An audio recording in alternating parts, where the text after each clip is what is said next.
Let's move on to the Daily Mail, Leo. Upset over a tweet saying that Biden should hurry up and murder Trump. We all saw the debate. Biden can't hurry up. Yeah. So a BBC radio presenter has sparked anger after saying that US President Joe Biden should have Donald Trump murdered.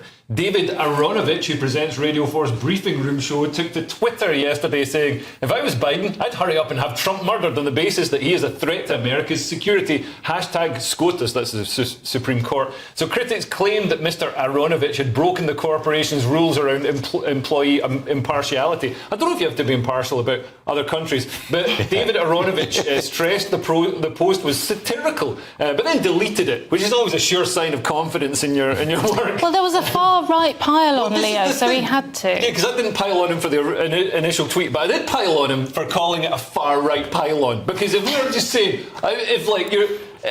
so people saying you shouldn't call for the murder of politicians, the murder of presidents, which, to be honest, in America, there's a bit of, it's happened before. There's precedent for it, and it's certainly, fevered times, so it's not out the ordinary. I mean, in his defence, it was sort of satirical. He's just making the point that, this is something that Biden could do if it was in an official capacity. But yeah, I think, for him to say it's far right to find that distasteful, that's an absolute nonsense use of the word far right, as it always is. Well, yeah, we hear it all the time, don't we? But to go back to the original point, I mean, it was satire. I think he was absolutely right. I don't think he should have deleted it. I think we should all... satire, though. Well, whatever. It's not it's up to him what he tweets. I was perfectly happy with that. I think everyone should calm down and stop going, "Oh my God, you said murder, panic." You don't get Twitter at all. Grown up. Well, the whole point is getting outraged about stuff that you shouldn't be outraged about. No, I think we should all calm down. This is like the Kemi Badenoch David Tennant thing the other day when she started talking about optics. And it was like, "Oh, Kemi, you're getting near their kind of language, Yeah.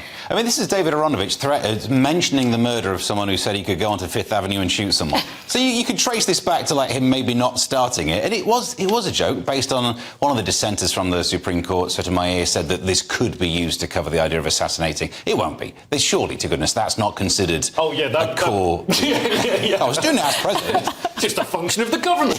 Yeah. Actually, it is. So maybe they just open the black books. And if you're the one picking up the phone, getting Steam Teal 6 to go, and you're doing that as president, you can't just go, just normal guy saying, "Is SEAL Team 6 available?" So it would be a presidential act, but it'd be an illegal one, surely. Yeah. What I'm more concerned about is people on the left in America, like Nancy Pelosi, AOC. They've said the Supreme Court is so wrong that it should be overhauled or banished or overthrown, and that is fascism. I'm not being hyperbolic when I'm saying fascism. It literally is the control and the overthrow of courts and the judiciary is fascism. So you think calling the courts the enemy of the people is a bad move? Interesting.